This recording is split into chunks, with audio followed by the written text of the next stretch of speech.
Okay, these words are going to be dealing with the Reformation, also known as the Protestant Reformation. Again, it's a reform movement, the first six letters of Reformation. It's going to result in the creation of Protestant churches. So, protest. A protest is where you object to something. We're going to learn about a guy by the name of Martin Luther who's going to protest against the Catholic Church. Reform. Reform is when you take something and you change it in order to improve it. Theology. This is the study of religion, the study of God. These are some courses you could possibly take in a college or university. Point of contention. This is when you have a disagreement with something. I know that often I have points of contention with my teenage son. So it's something that you disagree with. Martin Luther. Martin Luther of the 1500s, not the Martin Luther King of the United States.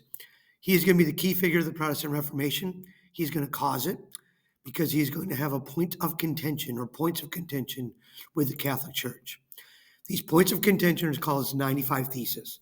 So he's going to make a list of problems he has with the Catholic Church. His biggest problem is this idea of indulgences.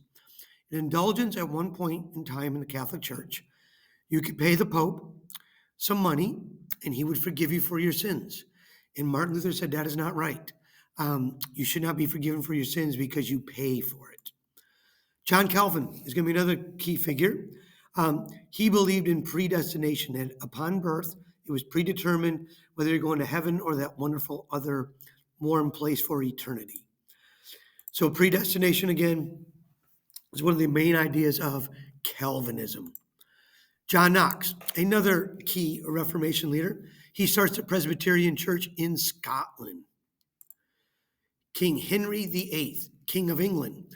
He is going to protest against the Catholic Church, and he's going to start a whole new branch of Protestant faith called the Church of England, the Anglican Church. He's going to make himself the head of it. So the Church of England is the official Church of England. It is headed by the king. So currently King Philip is the head of the church. Excommunication.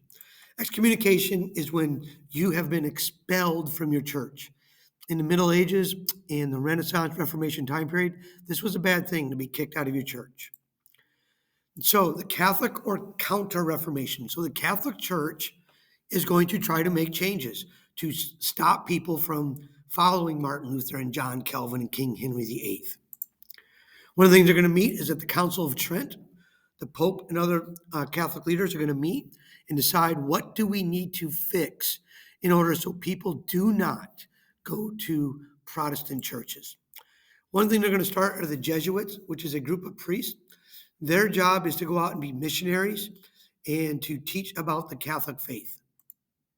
So a missionary is a person who goes out to spread their religious beliefs to others.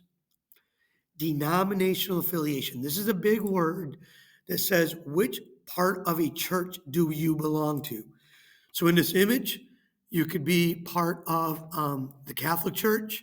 You could be part of the Eastern Orthodox Church. You might be a Protestant. So a Protestant, someone who is not Catholic, but like Catholics, they are Christian, but they are in protest from the Catholic Church. Catholic, someone who is a member of the Roman Catholic Church. It's also a Christian. Their church is headed by the Pope. The Pope, it is the head of the Roman Catholic Church. Peace of Augsburg. So for a time, Catholics and Protestants went to war to see who was going to be Catholic or Protestant. The Peace of Augsburg is going to be a peace treaty. Religious dissidents. These are people who disagree with the policies of their government on religion. Religious deserter or religious desertion is when you leave your country for religious reasons. Maybe you don't like the religion your country practices, so you leave. 30 Years' War. So there's going to be a war between Catholics and Protestants. Two groups of Christians are going to fight each other. And imagine this is going to last for 30 years. And so it's going to be a rebellion. Bloody Mary. She's going to be the Queen of England. She is going to be a devout Catholic. She comes after Henry VIII, and she's going to put to death those who choose not to come back to the Catholic Church. And then finally, the Spanish Inquisition. This is going to be in Spain. Queen Ferdinand and Queen Isabella are going to put this to a court. Anyone who does not follow the Catholic faith can be arrested and put on trial. So Muslims, Protestants, Jews could have been arrested. So those are your words for this unit.